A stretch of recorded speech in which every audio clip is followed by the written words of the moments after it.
आइए जानते हैं झारखंड की 25 फटाफट बड़ी खबरों को केवल 5 मिनट में। उससे पहले वीडियो को लाइक करके चैनल को सब्सक्राइब जरूर कर दें। दावोस में सीएम हेमंत सोरेन कई ग्लोबल कंपनियों के प्रमुखों से करेंगे मुलाकात, देंगे निवेश का न्योता।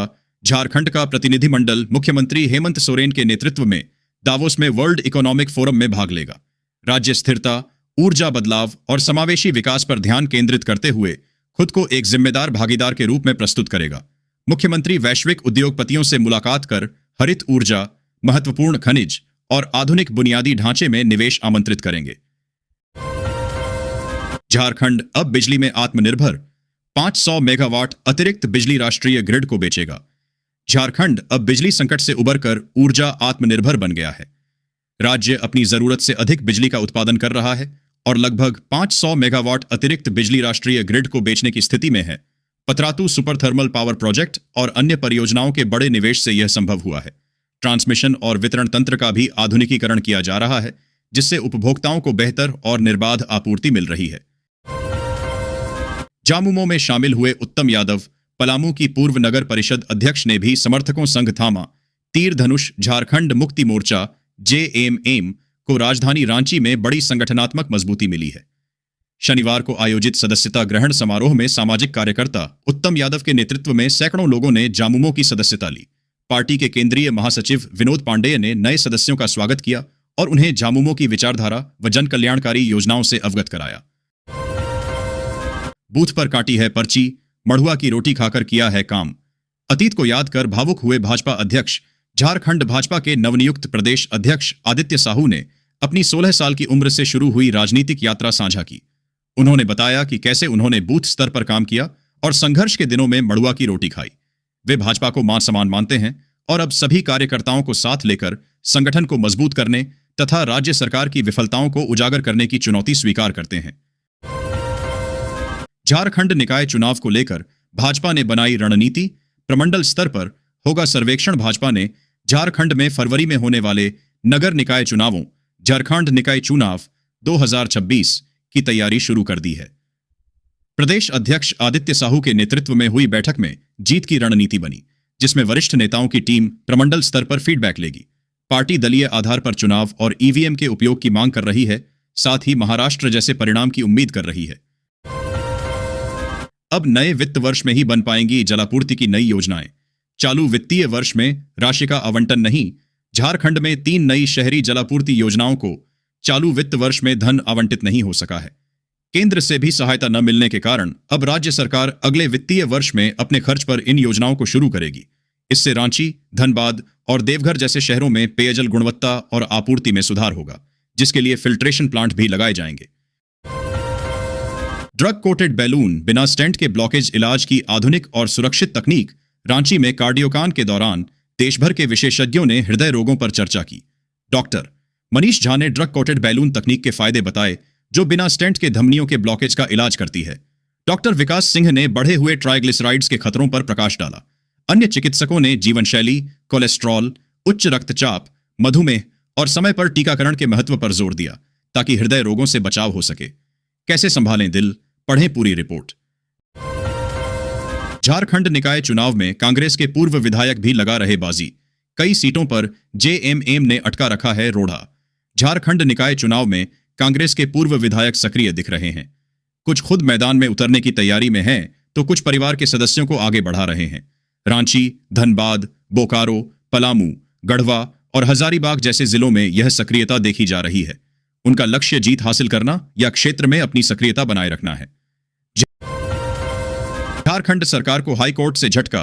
रिटायर्ड कर्मचारी की पेंशन कटौती का आदेश रद्द। जल्द भुगतान के निर्देश। झारखंड हाई कोर्ट ने सेवानिवृत्त सहायक अभियंता श्यामनाथ दुबे की पेंशन में आजीवन 10% कटौती के राज्य सरकार के आदेश को रद्द कर दिया है। अदालत ने पाया कि विभागीय कार्यवाही में प्राकृतिक न्याय के सिद्धांतों का उल्लंघन हुआ, क्योंकि आरोप केवल संलग्न दस्तावेजों पर आधारित थे और कोई गवाह पेश नहीं किया गया। हाईकोर्ट ने सरकार को दुबे को सभी लंबित लाभ जैसे ग्रेच्युटी और पेंशन जल्द जारी करने का निर्देश दिया। धनबाद की 52% अर्थव्यवस्था कोल कंपनियों के हाथ। BCCL CMD ने कोयला चोरी और क्वालिटी बताया बड़ी चुनौती। भारतीय खान प्रबंधक संघ इम्मा।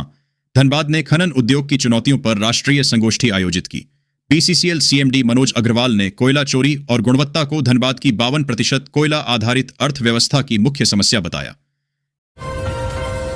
धनबाद को बड़ा झटका, 15 किलोमीटर लंबे एलिवेटेड फ्लाईओवर का डीपीआर टेंडर रद्द। Dhanbad Govindpur 15.4 kilometre elevated flyover परियोजना रद्द कर दी गई है। प्रशासनिक कारणों और पथ प्रमंडल की असहमति के कारण एनएच डिवीजन ने डीपीआर टेंडर वापस ले लिया। अब 1500 करोड़ की यह योजना नहीं बनेगी।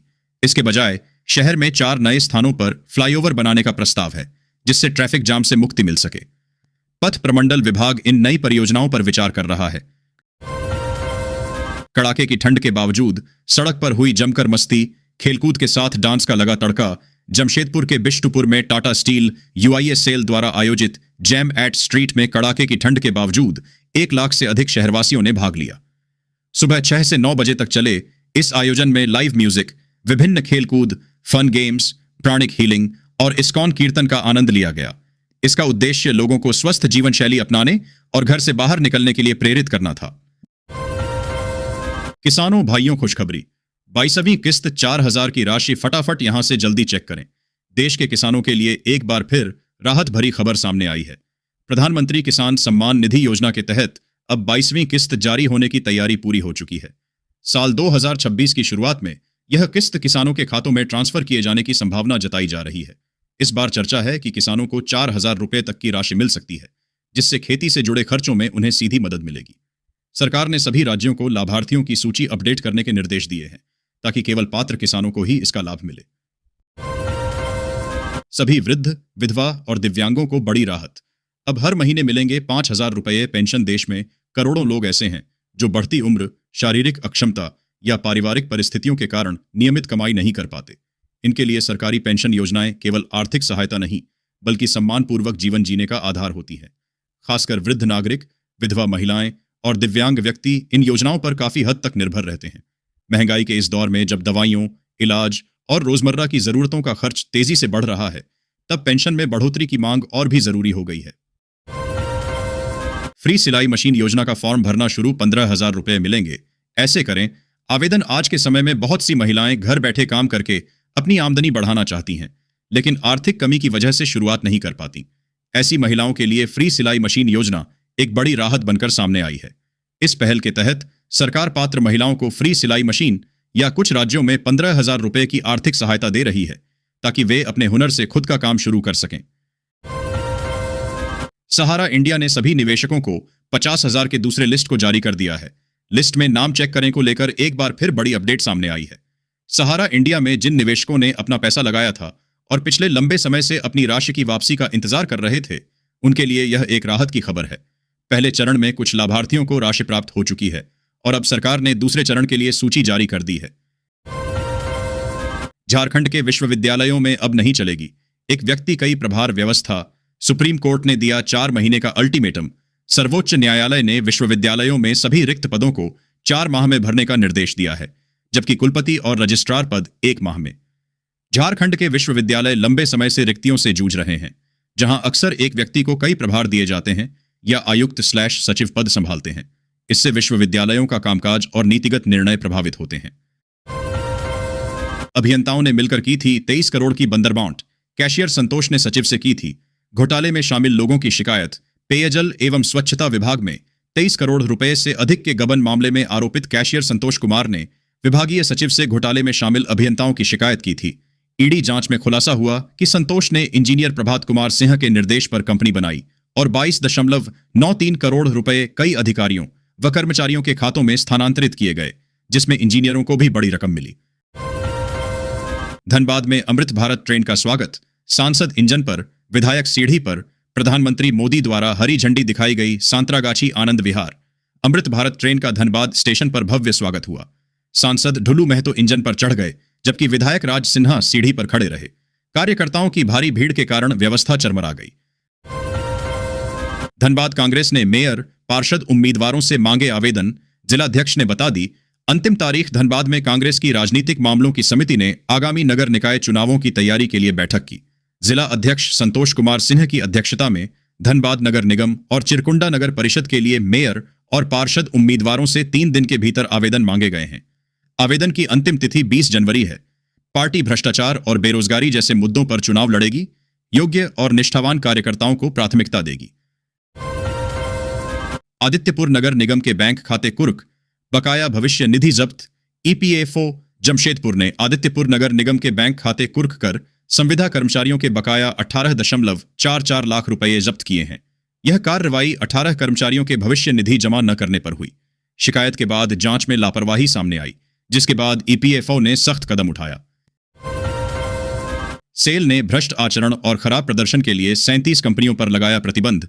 वेबसाइट पर सूची जारी सेल ने अनियमितताओं, खराब प्रदर्शन और भ्रष्ट आचरण के कारण अपनी विभिन्न इकाइयों में 37 कंपनियों को प्रतिबंधित किया है। यह कार्रवाई निविदा प्रक्रिया में पारदर्शिता बनाए रखने और सार्वजनिक संसाधनों के दुरुपयोग को रोकने के लिए की गई है। 30 जनवरी को जुटेंगे दुनिया भर के दिग्गज। सिंगापुर की टेक कंपनी खोलेगी अपना सेंटर देवघर एसटीपीआई में। जल्द ही आर्टिफिशियल इंटेलिजेंस एआई केंद्र खुलेगा, जिससे युवाओं को रोजगार मिलेगा। सिंगापुर की प्रिज्मा एआई कंपनी 30 जनवरी को पूर्वी भारत के पहले एआई सेमिनार में इसकी घोषणा करेगी। यह केंद्र संताल परगना के स्नातक युवाओं को प्रशिक्षण और रोजगार के अवसर प्रदान करेगा, जिससे देवघर रोजगार हब के रूप में उभरेगा। सेमिनार में देश विदेश की 20 से अधिक कंपनियां भाग लेंगी। लालगढ़ हिंसा मामले में नया मोड़, जांच को पहुंचे भाजपा नेताओं पर एफआईआर। सांसद दुबे ने किया मंदिर निर्माण। ऐलान। मधुपुर के लालगढ़ में काली मंदिर जीर्णोद्धार को लेकर विवाद गहरा गया है, जिसमें अब राजनीतिक रंग भी जुड़ गया है।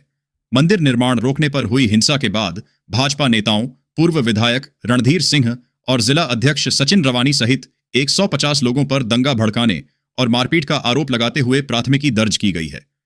मधुपुर लालगढ़ विवाद, जांच के लिए पहुंचे भाजपा नेताओं पर केस। सियासत तेज। लालगढ़ मंदिर जीर्णोद्धार विवाद में एफआईआर के बाद राजनीति गरमाई हो। समाज महासभा का अहम फैसला, महिलाओं को पैतृक संपत्ति में जन्मजात अधिकार नहीं। रिंग सेरेमनी पर भी बैन हो। समाज महासभा के किरीबुरु अधिवेशन में महत्वपूर्ण निर्णय लिए गए। महिलाओं को पैतृक संपत्ति में जन्मजात अधिकार नहीं मिलेगा, हालांकि पारंपरिक परिस्थितिजन्य अधिकार मान्य रहेंगे। भागकर विवाह, अंतरजातीय विवाह और रिंग सेरेमनी पर भी प्रतिबंध लगाया गया। चक्रधरपुर रेल मंडल से गुजरने वाली 5 ट्रेनों में लगेंगे अतिरिक्त कोच। यात्रियों का सफर होगा आरामदायक। दक्षिण पूर्व रेलवे ने 18 से 23 जनवरी के बीच 5 ट्रेनों में अतिरिक्त कोच लगाने का निर्णय लिया है, ताकि यात्रियों की भीड़ कम हो सके। वहीं चक्रधरपुर रेल प्रशासन ने 18 जनवरी को टाटानगर बादाम पहाड़ और टाटानगर राउरकेला मेमू सहित 5 ट्रेनों को रद्द कर दिया है। यह रद्दकरण ट्रैक रखरखाव और रेक की कमी के कारण हुआ, जिससे दैनिक यात्रियों को परेशानी होगी। परिवहन मंत्री दीपक बिरुवा के नाम से ठगी का प्रयास, फर्जी अकाउंट से सतर्क रहने की अपील। झारखंड के परिवहन मंत्री दीपक बिरुवा के नाम से एक फर्जी सोशल मीडिया पेज बनाकर ठगी का प्रयास किया जा रहा है। असामाजिक तत्व लोगों से संपर्क कर खुद को सीआरपीएफ अधिकारी का परिचित बताकर सस्ते में घरेलू सामान बेचने का झांसा दे रहे हैं। मंत्री बिरुवा ने जनता को सतर्क रहने की अपील की है और झारखंड पुलिस से इस मामले में सख्त कार्रवाई की मांग की है। दारू की बेटी एनवी सिन्हा ने पीएम मोदी को सुनाई कविता। प्रधानमंत्री ने की जमकर तारीफ। हजारीबाग के दारू की एनवी सिन्हा ने पश्चिम बंगाल के मालदा में प्रधानमंत्री नरेंद्र मोदी को अपनी लिखी कविता सुनाई। वंदे भारत स्लीपर कोच के उद्घाटन के दौरान प्रधानमंत्री एनवी की प्रतिभा से बेहद प्रभावित हुए और उनकी सराहना की। बीएसएफ जवान की बेटी एनवी केंद्रीय विद्यालय मालदा की 11वीं की छात्रा है। इससे पहले उन्हें राष्ट्रीय युवा सांसद प्रतियोगिता में भी सर्वश्रेष्ठ छात्रा चुना गया था। मासूम अंश अंशिका को बंगाल में 5-5 लाख में बेचने की थी तैयारी। गुलगुलिया गिरोह के 30 सदस्य हिरासत में। रांची पुलिस ने लापता अंश और अंशिका को रामगढ़ से सुरक्षित बरामद करने के बाद गुलगुलिया गिरोह पर बड़ी कार्रवाई की है। बच्चों को बंगाल में 5-5 लाख रुपए में बेचने की तैयारी थी। 30 से अधिक सदस्यों को हिरासत में लिया गया है। यह गिरोह झारखंड, बिहार, यूपी और बंगाल में सक्रिय है, जिसके तार अंतर्राष्ट्रीय मानव तस्करी से भी जुड़े हो सकते हैं। पुलिस आगे की जांच कर रही है। हिंदुस्तान में मंदिर नहीं बनेगा तो क्या पाकिस्तान में बनेगा? निशिकांत दुबे का लालगढ़ पर बड़ा ऐलान। राज्य के गोड्डा से भाजपा सांसद निशिकांत दुबे ने ललकारते हुए लालगढ़ मामले में बड़ा ऐलान किया है। उन्होंने हमलावर होते हुए कहा है कि हिंदुस्तान में मंदिर नहीं बनेगा तो क्या पाकिस्तान में बनेगा? जानिए क्या है पूरा विवाद और भाजपा सांसद का प्लान। अभी और ठिठुरेगा झारखंड, कोहरा और शीतलहर भी खूब करेगा परेशान। IMD update. मौसम वैज्ञानिकों के मुताबिक खासकर उत्तर पूर्वी और मध्य झारखंड के जिलों में सुबह और देर रात ठंड ज्यादा महसूस की जाएगी। अगले 2 दिनों तक मौसम शुष्क रहने की संभावना है। हालांकि दिन में धूप निकलने से तापमान में हल्की बढ़ोतरी हो सकती है।